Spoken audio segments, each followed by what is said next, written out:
কোথায় তুমি? এই তো বাড়িতে। এখনো বাড়িতে আছো? আমি সে 2 ঘন্টা থেকে তোমার জন্য ওয়েট করছি, আর তুমি বাড়িতে পড়ে পড়ে ঘুমাচ্ছ। না না যান, তুমি একটু বসো, আমি এক্ষুনি আসছি। আমি আর তোমার জন্য ওয়েট করতে পারবো না, চলে গেলাম। এই শোনো না যান, তুমি আমাকে 5 মিনিট সময় দাও, আমি 5 মিনিটের মধ্যে পৌঁছে দেবো। 5 মিনিট তো? হ্যাঁ 5 মিনিট। যদি আসতে 1 মিনিট লেট হয়, আমি কিন্তু সোজা বাড়ি চলে যাবো। কথাটা যেন মাথায় থাকে। তুমি এমন করলে কেন বলো তো? তোমার দ্বারা কি একটা কাজও ঠিক মতো হয় না? তুমি বলো, আমি কি ইচ্ছা করে করেছি নাকি? থাক থাক, ওসব কথা বলতে হবে না। এখন কি করবে তাই বলো। আপু যদি জোর করে আমার অন্য কোথাও বিয়ে দিয়ে দেয়, তখন তুমি কি করবা?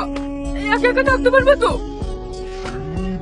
অমন কথা বলো না যান, তুমি তো জানোই আমি তোমাকে কতটা ভালোবাসি। তোমাকে না পেলে আমি মরে যাবো। চুপ করো তো তুমি। এই মুহূর্তে আপু তোমার উপর অনেক রেগে আছে। তোমাকে এমন কিছু একটা করতে হবে, আপু যদি নিজে থেকে তোমার জয় বলে মেনে নেয়। কিন্তু আমি কি করবো? তোমার যা ইচ্ছা করো, আমার আর ভালো লাগছে না। দাঁড়ান আঙ্কেল, আমি কি নিজের ইচ্ছা আপনার কোনো ক্ষতি করেছি বলেন? যেগুলো হয়েছে সবই তো দুর্ঘটনা ছিল। আমি যদি আপনার নিজের ছেলে হতাম, তাহলে কি আপনি আমাকে ক্ষমা করতেন না?